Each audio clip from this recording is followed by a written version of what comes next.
Prezadas e prezados estudantes, sejam bem-vindas e bem-vindos a mais uma aula do curso de Estrutura da Matéria 1.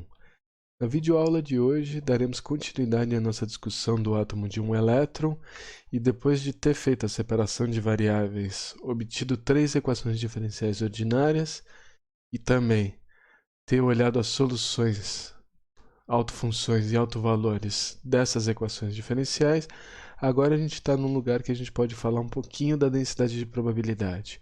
Em específico, a gente vai querer discutir bastante a distribuição radial desse meu elétron, né? Como essa função de onda se distribui radialmente no espaço. Então tá, para falar de densidade de probabilidade, a gente precisa fazer justamente o produto, né, da autofunção complexo conjugado com ela mesma, né? Esse é o ponto-chave para a gente calcular o elemento densidade de probabilidade. A gente está dentro da interpretação de Bohr, né? Então, eu sempre lembro que a gente está falando de estados estacionários, né? A gente está resolvendo a equação de Schrödinger independente do tempo, né? Então, a gente pode calcular uma probabilidade por unidade de volume, né? Então, como isso se dá? Se a gente partir da nossa função de onda tem 3 números quânticos que descrevem ela e 4 variáveis independentes, né? 3 coordenadas espaciais e uma temporal. Isso aqui pode ser escrito como produto da autofunção, que carrega em si os 3 números quânticos e depende das 3 variáveis espaciais, vezes uma função que tem a dependência temporal, né? Que era a exponencial de menos i, a energia só depende do número quântico principal, vezes t sobre h cortado. Agora, se eu faço o complexo conjugado disso, né, eu vou ter psi minúsculo complexo conjugado, e mais i ent sobre h cortado. Então, se eu multiplico o complexo conjugado disso por isso mesmo, o que eu vou ter? Eu vou ter psi complexo, psi minúsculo, né? Psi complexo conjugado vezes psi, né? Como psi minúsculo depende só das coordenadas espaciais, isso representa a densidade de probabilidade relacionada às coordenadas espaciais, né? E eu vou ter exponencial de mais i ent sobre h cortado vezes exponencial de menos i en de t sobre h cortado. Então, essas exponenciais se cancelam e eu consigo demonstrar que essa densidade de probabilidade, porque eu estou falando de estados estacionários, na verdade, ela é descrita pela densidade de probabilidade que depende apenas das variáveis espaciais. Agora, se eu multiplico isso pelo elemento de volume, né, eu vou ter então uma densidade vou estar aqui olhando uma densidade volumétrica, né? Uma densidade vezes um elemento de volume, depois eu vou integrar em todo o volume para ter a minha condição de normalização. Aqui o que eu tenho? Eu posso aplicar através do jacobiano, meu elemento de volume é r quadrado, seno de θ dr dθ dφ, e a minha densidade de probabilidade é o módulo quadrado da autofunção psi. A autofunção psi é o quê? É o produto de R, então o módulo quadrado de R, é o produto de R com θ e φ. Então, o módulo quadrado da função θ, módulo quadrado da função φ. E aí o que eu fiz aqui foi só reordenar. Como agora eu tenho funções que dependem separadamente das diferentes variáveis, então eu posso escrever o módulo quadrado de R vezes R quadrado vezes o elemento dr, e aí toda a parte angular do outro lado, né? Então, módulo ao quadrado da função θ vezes módulo ao quadrado da função φ, seno de θ dθ dφ. Tá? A função θ vezes a função φ é a função y que descreve meu esférico harmônico, né? Harmônico esférico. Então, eu tenho o módulo quadrado do harmônico esférico e isso aqui é meu ângulo sólido, que eu vou chamar de d sigma maiúsculo. Então, isso aqui, né, função esférico harmônico ao quadrado vezes ângulo sólido, vai me dar, né, está relacionado a uma probabilidade angular. Enquanto a função r ao quadrado vezes r quadrado dr vai estar ligado a uma função radial, né? Então, a gente incorpora, né, essas probabilidades dessa maneira, né? Então, a gente consegue dividir uma probabilidade que antes dependia das 3 coordenadas e uma probabilidade que agora depende da coordenada radial e depende vezes um produto, né, de uma densidade de probabilidade que depende das coordenadas angulares. E aí quando a gente aplica a condição de normalização dentro desse ângulo sólido, né, que é todo o ângulo sólido possível, né, o 4π radianos, a gente sabe que os esféricos harmônicos eles constituem uma base que é o ortonormal. E quando a gente faz essa integração em todo espaço, na verdade, é integrar de 0 a infinito o raio vezes todo o ângulo sólido, né? E a integral de todo o ângulo sólido vai me dar justamente 1, né? A gente sabe que é uma base ortonormal. Então, se isso aqui é 1 e está multiplicando a outra integral, significa que essa outra integral também tem que dar 1. E agora a gente chegou numa condição de normalização vital aqui que depende só do raio. E é isso que a gente vai trabalhar um pouco na aula de hoje para discutir justamente como é que se distribui radialmente a nossa autofunção. Tá? Lembrando, a densidade de probabilidade dependente do raio, que depende dos números quânticos n e L, ela é o produto da função R, módulo quadrado, vezes R quadrado. Tá? Eu tenho um termo R quadrado que entra nessa probabilidade. Então tá, como é que a gente vai discutir isso, né? A gente pode ver que, na verdade, o comportamento dos diferentes números quânticos, né, vai gerar, né, como se fosse, né, não é exatamente isso, mas como se fosse esferas concêntricas, né, que vão estar sempre centradas no núcleo, né? Então, toda aquela parte esférica, né? E o que a gente vai ver é que o valor esperado, né, a gente vai calcular alguns daqui a pouco, não corresponde à posição do máximo, tá bom? Então tem duas informações importantes aqui nesse momento, então vamos discutir primeiro a parte gráfica e depois a gente volta na informação aqui de quem que está perto do núcleo, tá bom? Então, esses são todos gráficos, né? Vocês podem ver que a escala aqui se mantém no eixo, né? E essa parte aqui dá um certo zoom aqui na parte inicial. Esse eixo está em termos, né, do A0 sobre Z, né? Então, dá em unidades de raio de Bohr, principalmente se a gente pensar por a Z igual a 1. E aqui tem a probabilidade também normalizada em relação a Z sobre A0, né? Então, a probabilidade radial. Então, o que acontece? A gente tem que pegar a função R, né? Fazer o módulo quadrático dela e graficar isso em função de R. É isso que está fazendo aqui para diferentes valores de n e L, né? A função radial só depende de n e de L. Então, quando n igual a 1, o L igual a 0, é essa função que a gente tem. A gente tem um máximo ali que está justamente, né, no raio de Bohr, né? Isso aqui é um raio de Bohr.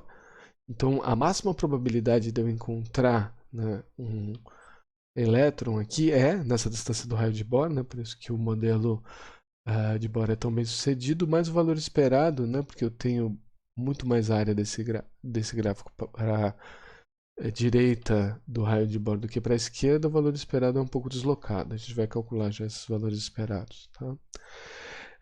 Quando eu tenho o n igual a 2 e o L igual a 0, essa é a função que eu obtenho, e agora eu tenho dois picos, né? E quando o n igual a 2 e o L igual a 1, são as duas possibilidades, eu tenho um pico só. Então sempre que a diferença de n e L é 1, eu tenho um pico. Quando é 2, eu tenho dois picos. Quando é 3, eu tenho três picos. E assim sucessivamente, tá bom? É assim que se complicam essas funções, tá? E aí, além disso, o que a gente tem? A gente tem esses máximos e valores esperados. Então, o máximo está só indicado para as funções de um pico, tá? E vocês podem ver que aqui corresponde a 4 vezes, né, o raio de Bohr, né? Aqui a 9 vezes, né? Então vai com n ao quadrado, né, como a teoria de Bohr previa, e os valores esperados são sempre maiores, né, do que o previsto pela teoria de Bohr, né? Então você vê que aquela suposição, né, de uma órbita fixa da teoria de Bohr é completamente inválida, né? Isso aqui está bem distribuído radialmente no espaço.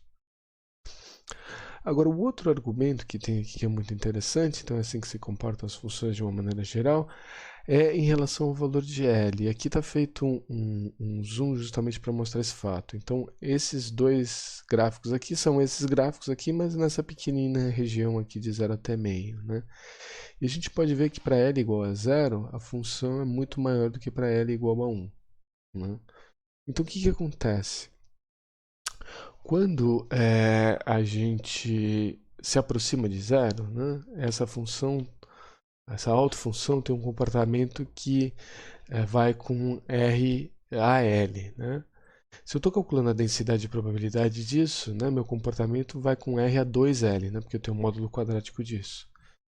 E aí, conforme eu vou aumentando o L, né, e aí eu estou em valores muito pequenos são menores que 1, esse termo R elevado a 0, que é 1, né, vai ser muito maior que, por exemplo, 0,1 ao quadrado, que 0,1 à quarta, o 0,05. Então, como eu chego, né, o zero desse eixo aqui é a proximidade do núcleo, quando eu vou chegando próximo do núcleo, qualquer autofunção que não tenha um L igual a 0 tem uma probabilidade muito baixa de estar próximo ao núcleo, né, que é a área dessa curva aqui.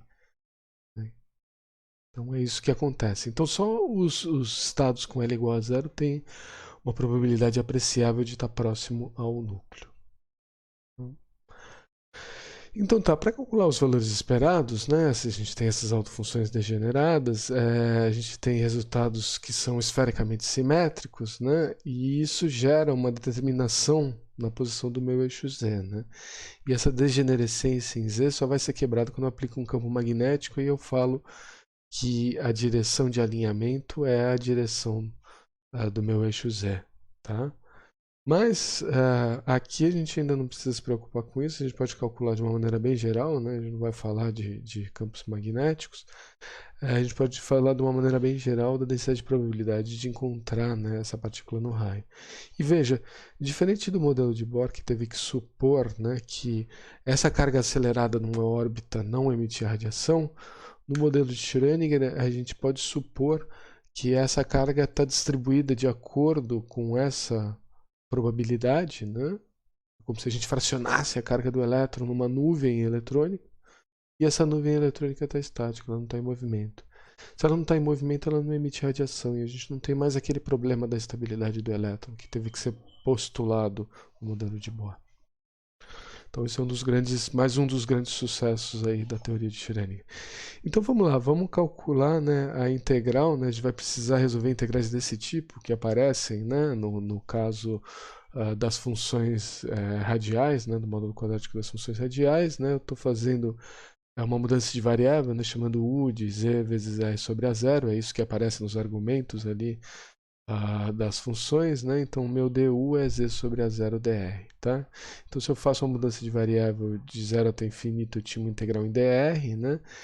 O que vai acontecer? Eu vou ter integrais desse tipo, uma exponencial de menos AU vezes U a n du. Né? Isso vai me dar n fatorial sobre a n mais 1. Né? Então, o a que está multiplicando 1 aparece no denominador, o n que está como expoente aqui do fator multiplicativo aparece tanto como fatorial no numerador como um expoente no denominador, tá bom? É essa integral que a gente vai utilizar aqui para resolver os cálculos da densidade de probabilidade. Então, o primeiro caso que a gente faz, mais simples, n igual a 1, a gente tem uma possibilidade só de L, que é L igual a 0, né? O L é sempre uma unidade a menos que o N, então a gente tem uma função R10, essa função R10. Para eu calcular o valor esperado em R, né, de 10, tenho que fazer a integral de 0 até infinito de R NL 10, né? R operador R10, né? Então, se eu substituo essa função aqui, né, então eu vou ter esse termo todo que não depende de r ao quadrado, né? Então dá isso, 2 vira 4, 3 meios vira 3 no expoente. tem integração de 0 a infinito da minha exponencial de menos ER sobre a zero, R ao cubo. Aqui vocês veem aparecendo esse tipo de integração, né? Porque eu tinha um R aqui do operador e um R quadrado aqui da minha densidade de probabilidade radial. E agora, se eu fizer a mudança de variável, né, vai aparecer 3 vezes aqui, mais uma vez aqui, por isso que aparece a quarta aqui, esse fator A0 sobre Z. Né, e eu vou ter integral de 0 até infinito exponencial de menos 2u, né, u ao cubo. Né? E aqui, me perdoem, porque tem esse termo exponencial na função, aparece ao quadrado, né? Aqui faltou um 2. Então, o a igual a 2, o n igual a 3, então fica 3 fatorial sobre 2 a quarta. Né? Então, eu tenho 4, aqui se cancela, fica a0 sobre z, então vou ter 3 meios de a0 sobre z, vocês podem ver que é exatamente onde está a posição ali do valor esperado. Eu posso também, né, nesse caso é mais simples, calcular qual que é o valor esperado para r quadrado. Eu vou aplicar duas vezes, né, o operador r, né, nessa função. Né, aqui também faltou o fator 2, só que aí eu vou ter 2u a quarta, né, e um termo a quinta aqui. Né, porque eu tenho a substituição de r a quarta e dr. Né, então, ter 4 vezes a0 sobre z ao quadrado, aí eu tenho 4 fatorial sobre 2 elevado à quinta, isso vai dar 3 a 0 sobre z ao quadrado. E aí eu posso calcular o desvio padrão disso, né? Então, o desvio padrão disso é o módulo, a variância ao quadrado, né? O módulo, o valor esperado do quadrado menos o quadrado do valor esperado, né? E aí isso dá 3 quartos de a0 sobre z ao quadrado, né? Isso me dá, né, uma incerteza, digamos, na posição de R, que é da ordem de raiz de 3 sobre 2 a 0 sobre Z, né? Que é quase da ordem aqui do meu valor esperado. Então, tenho bastante incerteza em relação à minha posição, por isso que ela está bem distribuída no espaço.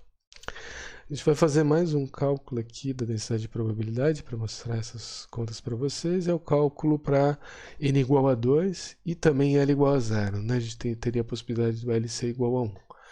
Então, essa é a função 2,0, né? E agora, o que eu vou fazer, né, para calcular o valor esperado em R, essa integração de 0 a infinito, né, do complexo conjugado de R, vezes o operador R, vezes a função R, vezes o R quadrado dr. Né? Então, isso aqui é o quadrado, né? Vai ser 1/8 de z sobre a0 ao cubo, a integral de 0 ao infinito de 2 menos r sobre a zero ao quadrado, a exponencial de menos r sobre a zero. E aqui está certo porque aqui tem um fator 2, tá bom? E aí r ao cubo, integrado em dr, né? Então, vou abrir esse binômio, né? Então, abrindo esse binômio, eu tenho o quadrado do primeiro, menos 2 vezes o primeiro vezes o segundo, mais o quadrado do segundo. E aí tudo isso vezes a exponencial, né? Uma integral da soma é a soma das integrais, então eu tenho 4 vezes a integral da exponencial vezes r ao cubo, menos 4 vezes z sobre a zero, a integral da exponencial vezes r à quarta, mais z ao quadrado sobre a zero, a integral de 0 a infinito da exponencial r à quinta. Né? Aqui eu faço a substituição de variável, onde eu vou ter um termo, né, r ao cubo com dr, vai aparecer r à quarta, né? Aí o a mais que tem aqui vai cancelar esse, né? Que tem um termo a mais, e os dois a mais que tem aqui vão cancelar esse. Né? Isso que eu posso colocar em evidência e não apareceu mais nenhum termo. E as integrais que eu tenho são 4 vezes a integral de 0 a infinito de e menos u ao cubo du, menos 4 vezes a integral de 0 a infinito de eu menos u à quarta du, mais a integral de 0 a infinito de eu u à quinta du. Né? Então, o a é sempre 1, e aí eu tenho 3 fatorial, 4 fatorial e 5 fatorial. Né? E aí o termo 4, menos 4 e 5. Né? Então, se vocês fizerem toda essa conta aqui, vai dar 6 vezes a 0 sobre z. Né? E aí vocês vão ver no gráfico novamente que essa está indicada ali como a posição do valor esperado. Então é basicamente isso. A gente descobriu, né, discutiu, desculpa, como se distribui radialmente, né, essa minha função de onda, né? E no próximo encontro a gente vai falar um pouquinho do momento angular orbital. Como exercício, né, eu deixo para vocês pegarem, né, o estado fundamental do átomo de hidrogênio, então Z é igual a 1. Ele quer que vocês determinem a densidade de probabilidade radial, ou seja, P de 1, 0, né, no ponto R igual a 0. Né? Então vocês pegam R igualam a 0 e descobrem qual que é a densidade de probabilidade radial. Isso vai dar um número muito grande? Sim, vai dar. E vocês pensam como é que isso pode ser normalizável? Isso pode ser normalizável porque isso vem multiplicado por um infinitesimal na hora que a gente faz a integral, tá bom? Mas a gente discute um pouco mais esse exercício. Na próxima videoaula, como eu falei, a gente finaliza a discussão do átomo de um elétron e esse curso discutindo o momento angular orbital. Eu vejo vocês lá.